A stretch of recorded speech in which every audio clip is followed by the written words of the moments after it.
We're going to talk about speaking tips to improve how you can become a more effective speaker and a couple of easy suggestions. The first suggestion to becoming a better speaker is to get used to listening to yourself, whether that means having someone else listen and provide feedback, whether that's recording. Even most smartphones today, you can download a free app which will allow you to record your voice. You can also do it on a web camera, and the first step is getting past the idea of listening to yourself speak, listening to the way that you emphasize, the words that you choose, vocabulary, or the things that you tend to repeat over and over again.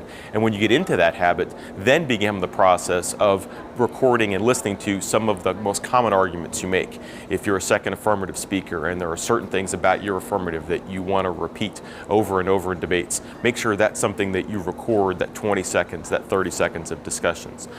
So that's one way in which you can start to get some feedback by listening and immediately thinking about yourself. The second tip that I would say is improve your vocabulary of your argument.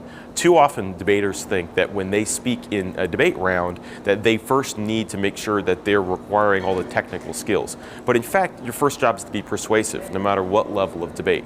And so one of the tests that I have is that talk about an argument that you're interested in, your affirmative, your negative, a critical argument, a counterplan, topicality, doesn't matter what kind of argument.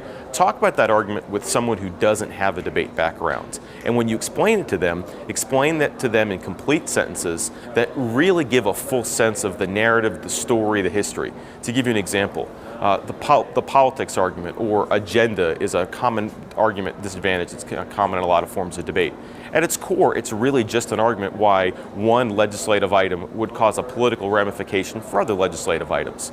But when you think about talking about it in that context, and you begin to frame which members of Congress are important, what's their perspective, what's their backgrounds, it means you tell a story of a narrative of the argument that includes who the characters are, what they're motivated by, and what they're going to do. You're talking in argument, and that's a really important skill for the last rebuttals of a way that you can begin to develop, and really you become one of those speakers that people want to listen to at the end. And the last thing that I would just say is practice your common arguments. Practice getting used to the kinds of things that you're interested in talking about. And if you debate in a format where you're not exposed to the same topic in multiple occasions, get used to giving speeches that you've already given in a past debate. We all become better speaking by practicing what we've already done and going over it. You can never necessarily give the perfect speech, but when you begin thinking what the perfect speech is, it allows you to get a lot closer to how that's possible.